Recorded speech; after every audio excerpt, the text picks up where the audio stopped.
25 दिसंबर 2021 को लॉन्च होने के बाद एक साल से भी कम समय में जेम्स वेब स्पेस टेलीस्कोप ने यूनिवर्स को देखने का तरीका ही बदल कर रख दिया है। सबसे एडवांस व सबसे बड़े टेलीस्कोप द्वारा प्राप्त की गई इमेजेस यकीनन हाईएस्ट इंफ्रारेड रेजोल्यूशन और सेंसिटिविटी के साथ दुनिया भर में वायरल हो रही हैं। जेम्स वेब निसंदेह मानव जाति के इतिहास में सबसे सोफिस्टिकेटेड टेलीस्कोप है। इसका इंटीग्रेटेड विज्ञान इंस्ट्रूमेंट मॉड्यूल या ISIM फ्रेमवर्क इसे विद्युत शक्ति प्रदान करता है। एक कंप्यूटेशनल फ्रेमवर्क कूलिंग क्षमता और स्ट्रक्चर्स स्टेबिलिटी संभालता है। ISMI में साइंस इंस्ट्रूमेंट और गाइड कैमरा टेलीस्कोप के लिए wave front sensor infrared imager NIR cam है, जबकि नियर स्पेक उसी वेवलेंथ रेंज का उपयोग करके स्पेक्ट्रोस्कोपी करता है। जैसा कि 12 जुलाई 2022 को दुनिया ने इस टेलीस्कोप की फर्स्ट इमेजेस को देखा था। इस इमेज में Carina nebula, exoplanet WSP-06b, southern ring nebula, Stephan quintet आदि सब कुछ शामिल थे इस इमेज में। और इसी तरह से 1995 में एस्ट्रोनॉमर्स रॉबर्ट विलियम ने हबल टेलीस्कोप से स्काई के एक ऐसे हिस्से को इंगित किया जो कुछ देखने में खास नहीं था, और उन्होंने भी उस एरियाज को 100 घंटे तक ऑब्जर्व किया। 18 से 28 दिसंबर के बीच हबल ने बिग डियर के हैडल के पास स्काई के पेज को देखा, और हबल ने 25 से 45 मिनट में इस क्षेत्र की 342 इमेजेस ली और इस क्षेत्र में 3000 से अधिक आकाश गंगाओं को खोज निकाला, जो कि 12 बिलियन ईयर से पुरानी थी।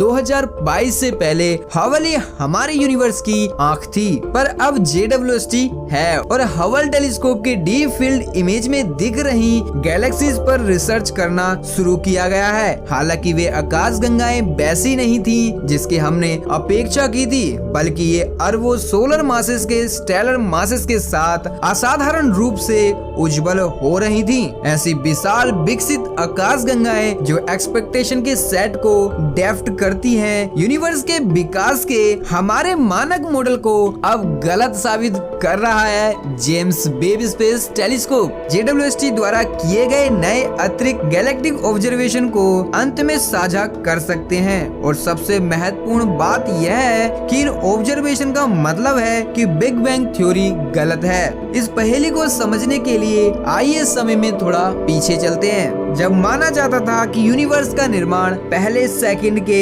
भीतर ही हुआ था। सभी 4 ज्ञात फंडामेंटल फोर्सेस एक दूसरे से अलग हो गए। यूनिवर्स प्राइमोर्डियल पार्टिकल का एक इनक्रेडिबल रूप से गर्म और घना सूप था, और अगले 3 मिनट में यूनिवर्स का विस्तार हुआ। हीलियम और अन्य बहुत हल्के तत्वों के नाभिक को ठंडा किया। यूनिवर्स ने 4 लाख वर्षों तक तेजी से आगे बढ़ना शुरू किया। यूनिवर्स पहले परमाणुओं के प्रकट होने के लिए पर्याप्त ठंडा था। पहले स्टार का जन्म लगभग 150 मिलियन वर्ष बाद हुआ। अंधेरे युग को समाप्त करते हुए इन विशाल स्टार ने जन्म लिया, जिसमें मुख्य रूप से हाइड्रोजन एंड हीलियम शामिल थे, जिनमें कोई भारी नहीं था। आधुनिक दिनों के स्टार्स जैसे एलिमेंट ने प्रोटो गैलेक्सीज या गैस के समूह का गठन किया, जो विशाल इनविजिबल डार्क मैटर स्ट्रक्चर से छिपे हुए थे, थैंक्स टू ग्रेविटी, जिसके कारण ये प्रोटो गैलेक्सीज बड़ी आकाश गंगाओं के निर्माण के लिए ही छोटी आकाश गंगाएं एक दूसरे में विलीन हो गईं। इस जटिल प्रक्रिया में लगभग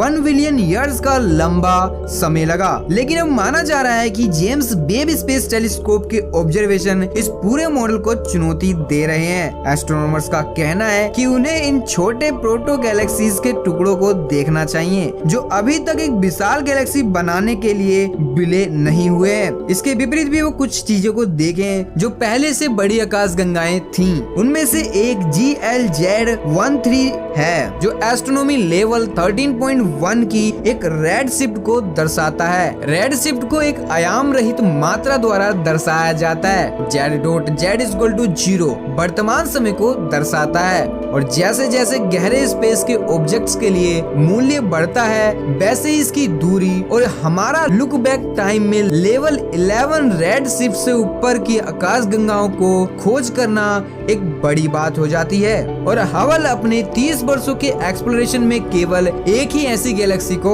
खोज पाया। हालांकि JWST एक इंफ्रारेड टेलीस्कोप है और यह यूनिवर्स के उन क्षेत्रों में भी देख सकती है जो कि Hubble level 13 red shift galaxies को नहीं देख सका। हबल हमें बताता है कि GLZ13S रेड शिफ्ट पहले के 300 मिलियन वर्षों में ही अस्तित्व में आई थी। प्रारंभिक रेड शिफ्ट ऑब्जर्वेशन फोटोमेट्रिक थे, जिसका अर्थ है कि इस गैलेक्सी को विभिन्न रंगीन फिल्टर में स्टडी करके निर्धारित किया गया था, जो कि स्पेक्ट्रोस्कोपी एनालाइज के बिना थे। चूंकि फोटोमेट्रिक रेड शिफ्ट बहुत सटीक नहीं है, एस्ट्रोनॉमर्स ने सोचा कि रेड शिफ्ट मान के साथ कोई समस्या हो सकती है, लेकिन चिली में अटकामा लार्ज मिलीमीटर एरर या अल्मा द्वारा सजेस्ट किया गया कि इस उम्मीदवार के साथ ऐसा नहीं है। लगभग 13 रेड शिफ्ट इसके अलावा GLZ13 में 1 मिलियन सोलर मासेस का मास है, जो हमारे स्टार के विपरीत है। ऐसा इसलिए है क्योंकि भले ही हम अपने स्टार्स बनाने के लिए सभी चीजें पर्याप्त हैं, पर फिर भी इतनी जल्दी से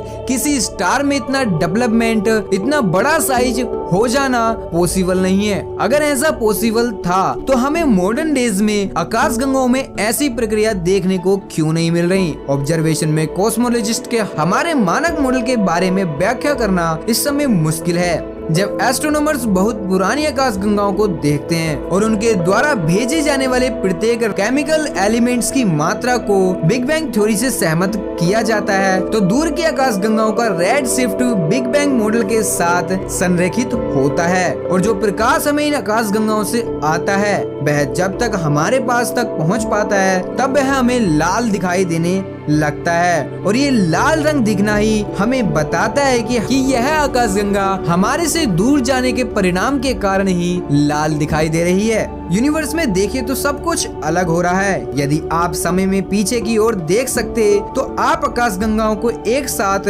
मिलते हुए एक समूह में देख पाते। यदि आप काफी दूर तक जा सकते हैं तो यूनिवर्स में सब कुछ एक ही स्थान पर होता हुआ दिखाई देगा, जैसा कि बिग बैंग थ्योरी प्रेडिक्शन कहता है। और शायद सबसे ठोस सबूत हमें 1948 में मिला था द बिग बैंग थ्योरी के आधार पर प्रस्तावित कॉस्मिक माइक्रोवेव बैकग्राउंड है। और 1965 में खोजा गया वेव के पहले अतिरिक्त गैलेक्टिक प्रोग्राम में दिखाया गया है कि हमारे स्टार की फॉर्मेशन और गैलेक्सी के एवोल्यूशन के मॉडल में संशोधन की आवश्यकता है। अपकमिंग कॉस्मोस वेव प्रोग्राम के अत्यधिक होने की उम्मीद है। एस्ट्रोनॉमर्स ने सैकड़ों घंटों तक आकाश के व्यापक क्षेत्र के ऑब्जर्वेशन करके प्रारंभिक आकाश गंगाओं की जनसंख्या में वृद्धि को दर्शाया। हमारे डेटाबेस की जानकारी के अनुसार ऐसा सही भी हो सकता है। ऐसी हजारों आकाश गंगाओं को खोजने के लिए हमें ऐसे सटीक मॉडल को विकसित करने में सक्षम होना होगा जिससे कि हम उनके बारे में सटीक अनुमान लगा सकें कि वे बिग बैंग थ्योरी के सिर्फ 120 मिलियन वर्ष बाद 26 रेड शिफ्ट के रूप में ही देख सकता है। अगर यह सटीक हो जाता है तो यह एक टर्निंग पॉइंट होगा एस्ट्रोनॉमी की दुनिया में। लेकिन ऐसी काफी सारी अवधारणाएं समय समय पर आती रही हैं, लेकिन हमारा यूनिवर्स वहीं का वहीं टिका है और जो हमारा सवाल शुरू में था वही आज बना हुआ है। आपका क्या कहना है इन सब के बारे में? कमेंट सेक्शन में अपनी राय जरूर दें और अगर वीडियो पसंद आई हो तो वीडियो को लाइक एंड शेयर करना ना भूलें। साथ ही अगर चैनल पर नए हो तो चैनल को सब्सक्राइब कर बेल आइकन को प्रेस जरूर कर दें ताकि आने वाली न्यू वीडियो की नोटिफिकेशन आपको सबसे पहले मिल सके। तो चलिए मिलते हैं न्यू वीडियो में न्यू टॉपिक के साथ। तो जब तक के लिए be alert, be happy, be curious.